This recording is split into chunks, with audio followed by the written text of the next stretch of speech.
Hola, ¿cómo les va? Muy buenas tardes, bienvenidos a una emisión más de Agenda Propia, hoy con Gladys Estaño y con Claudio Lozano, con la ausencia de Hugo Cachorro Godoy, que está en Ginebra por el Congreso de la OIT, y quería hacer referencia mínima a algo que en otro momento de mi vida me tocó muy de cerca, que fue el laburo en hospital. El Garrahan es un modelo de atención hospitalaria fundamentalmente por la excelencia de los colegas que trabajan ahí. Cuando digo colegas, no hablo solamente de los médicos, hablo de los laburantes en general. Y realmente este descontrol, ¿no? El desfinanciamiento, la política de hambre, la política de no me importa nada, en la cual se incluye, por supuesto, a Mario Lugones, socio del Cotino Siglia y de Luis Barrio Nuevo en el Sanatorio Güemes, y que es la cabeza de la salud en la Argentina. Es realmente sugestivo, porque se supone que es médico, ¿sí? O sea que le importa 3 carajos lo que le pasa a sus colegas en el Garrahan, que como dije al principio es un modelo de atención hospitalaria. La pregunta es, y hoy tenemos dos invitados para hacer del programa un vergel de optimismo, y aparte lo tengo al joven a mi derecha, que bueno, ni hablar, es el desfinanciamiento, ¿sí? ¿Hasta cuándo el ninguneo, el desfinanciamiento, la destrucción, ¿no? ¿Hasta cuándo? Sí, igual te comento que los números que trae el joven a tu derecha hablan un Son poco... pocos. No, hablan un poco de dónde fue a parar ese financiamiento. O sea, no hay una desaparición de la plata, no hay plata en el que generalmente se monta Milei. Hay una transferencia de ingresos que fueron a parar otros bolsillos. Y hubo un informe reciente del Instituto de Pensamiento y Políticas Públicas que fundó Claudio y que armaron con Ana Rameri, que estuvo hace poquito, y con Javier Rameri, donde cuenta que el ajuste y la motosierra no fue para todos los bolsillos y que hay un puñado muy chiquito de personas, de grupos económicos muy beneficiados de lo que va del gobierno de Milei. Sí, del mismo modo que en el programa pasado vimos con Ana Rameri la situación laboral y social, sacamos ahora un estudio con los que son los ganadores en esta situación en donde la política gubernamental no hace más que ampliar los niveles de desigualdad en la Argentina con los efectos que todos estamos viviendo. Tenemos unas pequeñas láminas para ver. La primera de ellas lo que hace es comparar lo que es la situación social con los resultados, tanto operativos como netos, las ganancias netas obtenidas por las principales empresas que cotizan en la Bolsa de Buenos Aires. Y el cuadro nos muestra que mientras tenemos un ingreso promedio de quienes están ocupados, que está en el orden de los 800.000 pesos, mientras la canasta de pobreza está en 1.100.000, o sea que en realidad los que laburan en promedio tienen el 70% de la canasta, y el 60% de quienes trabajan están por debajo de esos niveles. O sea, la mayor parte de los trabajadores ganan menos que esto. Mientras a la vez la industria cayó en el curso del año 2024 un 9,2%, mientras la construcción cayó el 17%, mientras cerraron 10.800 empresas y se destruyeron 182.000 puestos de trabajo. Del mundo pyme, más que nada, las empresas. 10.000, claro, dominantemente de las micropymes y de las medianas empresas. Las empresas que cotizan en bolsa tienen un incremento de su rentabilidad operativa del 141,6% y de su rentabilidad neta del 332%.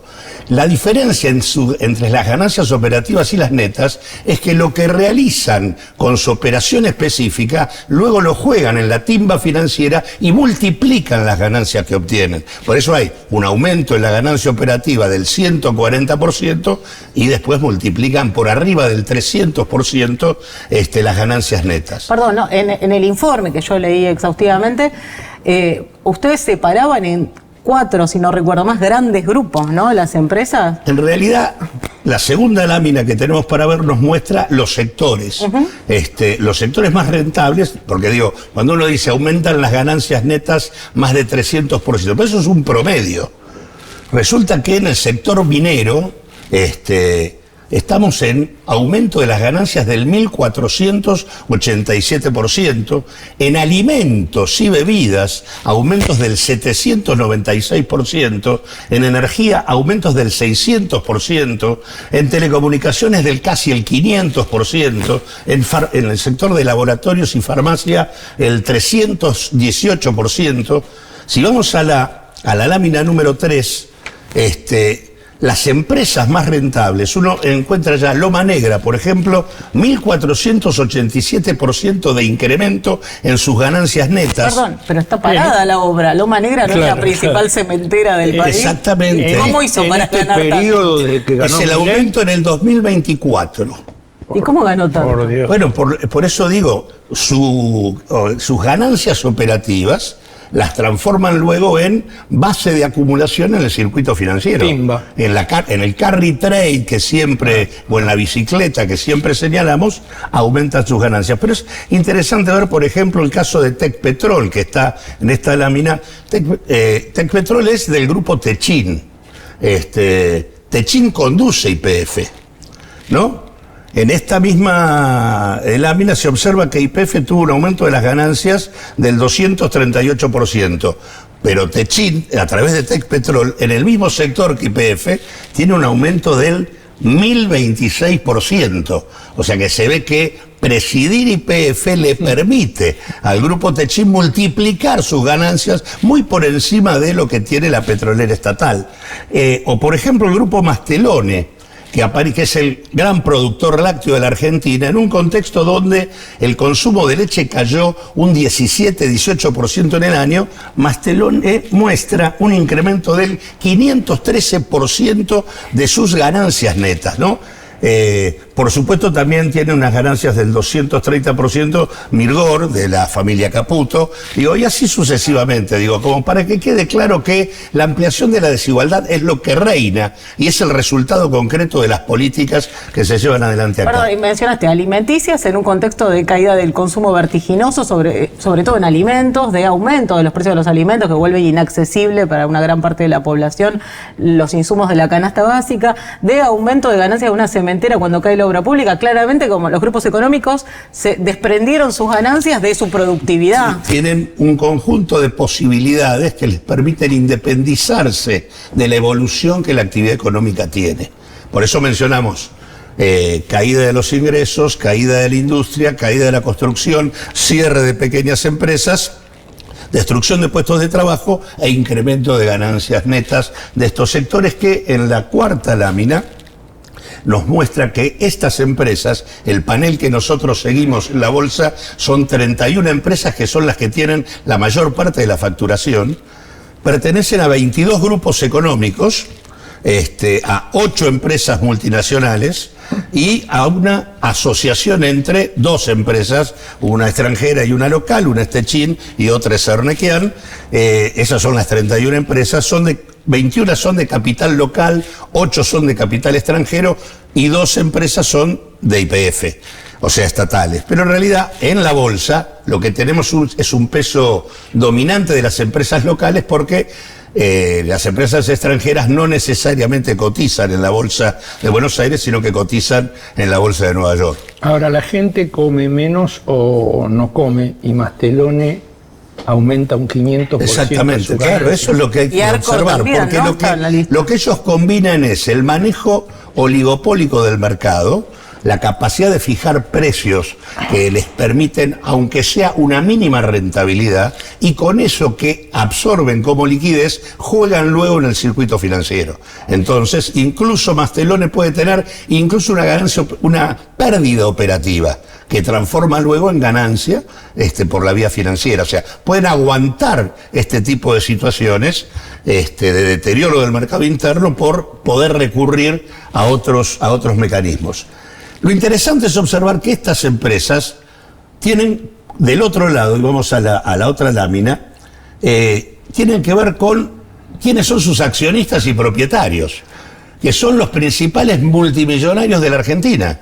Y en esta lámina tenemos Bulgeroni, Pérez Compán, Paolo Roca, Ernequian, Madanes, Brito, CLX, Pagani. Los apellidos de siempre. Siempre lo mismo. Estos señores tienen una fortuna, de acuerdo a la revista Forbes, de 32.200 millones de dólares. Estos 15, tenemos 50 multimillonarios importantes, solamente de estas 31 empresas estamos hablando de 15 propietarios. Si vamos a la otra lámina, en donde de estos 15 hay 10 que tenemos datos de sus fortunas en el 2020, ¿no? Y la fortuna hoy. En el 2020, estas 10 fortunas tenían 15.920 millones de dólares de fortuna acumulada.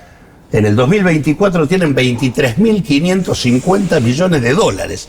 Han tenido un incremento en estos 4 años, 2020, 2024, no son años que nos haya ido bien a los argentinos, un incremento de casi del 50%, 48% incrementaron sus fortunas en el curso de esos 4 años.